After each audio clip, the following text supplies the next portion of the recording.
When Botswana celebrated its independence from Britain in 1966, it was a poverty-stricken nation with not much going for it. Then, just 1 year later, diamonds were discovered. A lot of diamonds, paving the way for the country to become the world's largest producer of gem diamonds.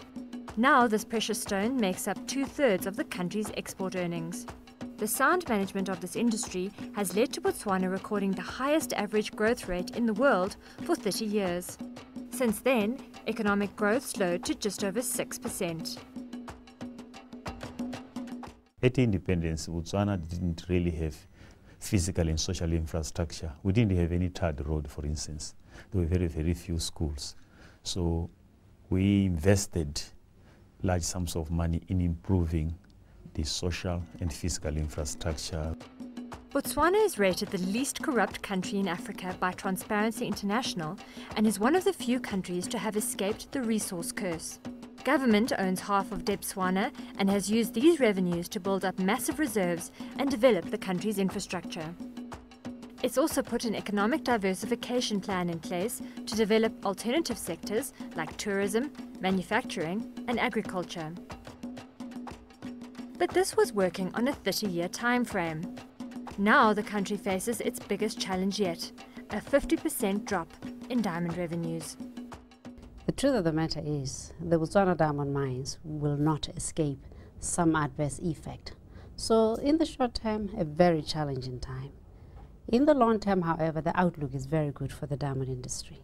We have to conserve cash, because in the absence of robust sales, our cash flow position is constrained. And so some of the challenges we face are essentially how, in a period when we don't know with precision when the market will turn, how you preserve the cash that you have in hand. The other thing, of course, is that part of cash preservation is that you downsize. And certainly from a group perspective, we have had to look at our staff complement and undertake very painful reductions. With that comes the risk of losing talent, some of which we have ourselves invested in developing over the years. The balance between preserving cash by downsizing, while at the same time retaining talent such that when the market turns around, you have the right people to capitalize on that market. This view is shared by the diamond trading company Botswana.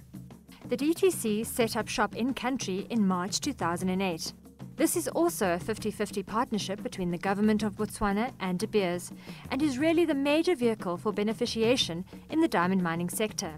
What happens is Botswana production comes to DTC Botswana. We value the goods.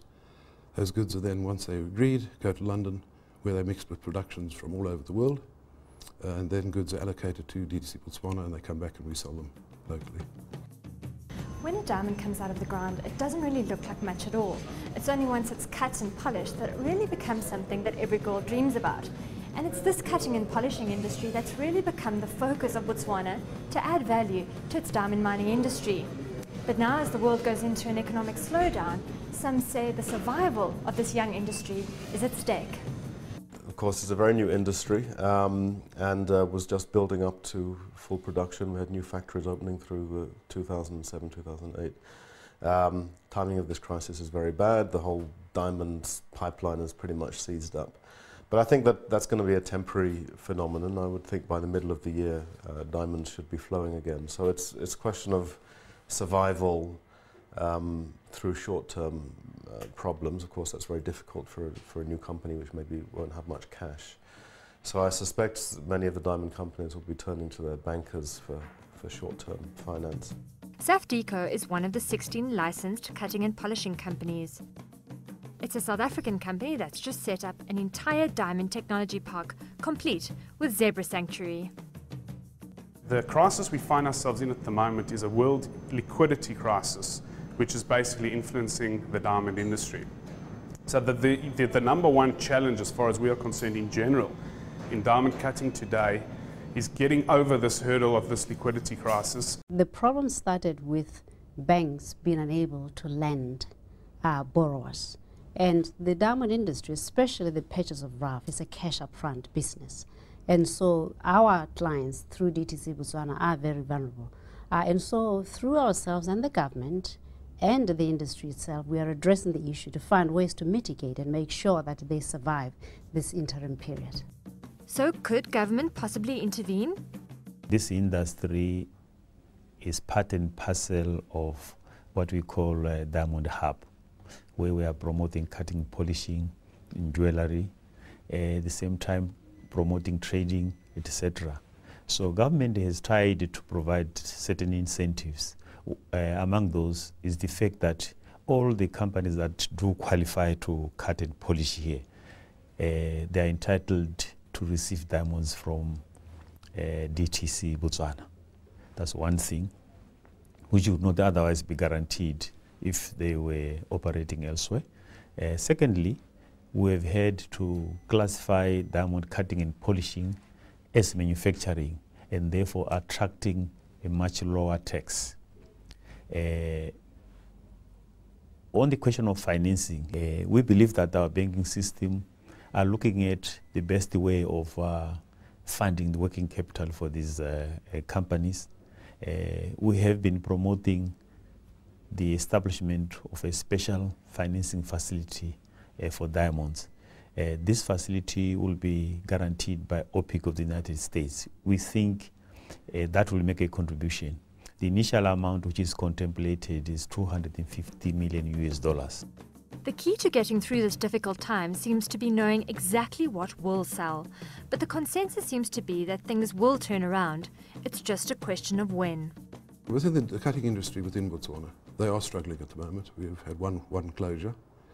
Again, but we're there to help them. We're not putting pressure on them at all.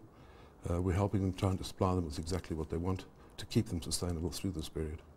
The two major principles we have to take into account to keep diamond cutting going as a viable option in these current very difficult economic times are the two things being, number one, only to purchase and manufacture diamonds where you can see profit.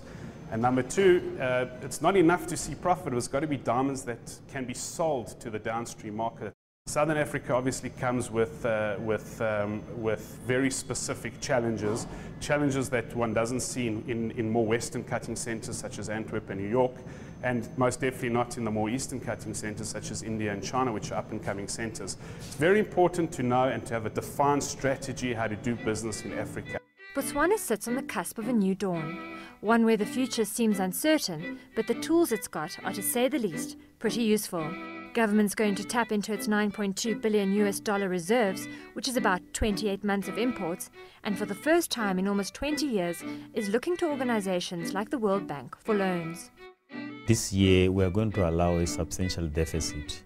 This is part and parcel of our strategy to stimulate the economy. It's part of the stimulus which takes into account the international financial and economic crisis.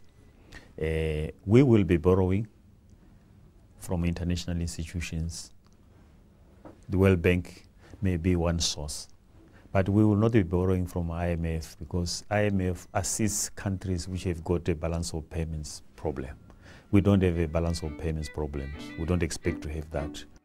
In addition, the country doesn't plan to slow down on its infrastructure spending.